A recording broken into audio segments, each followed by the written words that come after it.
Now, for the next chapter is the 7 questions where you can answer yes or no. So the first question is, will every major company will have its own AI agent by 27?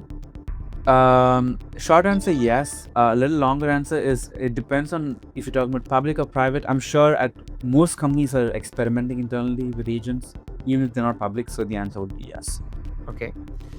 And LLMs will become a bigger security threat than web apps by 2030? I would say no. I think irrespective of what the security issues with LLM are, they still are delivered to you via the web. So if you don't have good web security, everything else breaks down. If somebody else can log into your ChatGPT account, your biggest worry is not about the LLM security, it's about the web security. So I would say no. Okay. And most organizations using agents today are really underestimating the risks.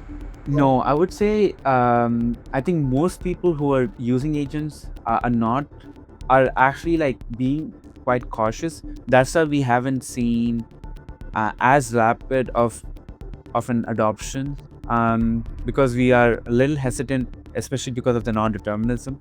So, and the answer is no. Okay. And prompt injection is harder to detect than phishing. Yes. Okay. So we will see AI agents impersonating each other in the wild within a year or so. No. Okay. Yeah. OWASP will need an agent register of its own. No. Okay. And the AI trust problem is more about identity than alignment. No, I would say it's both equally.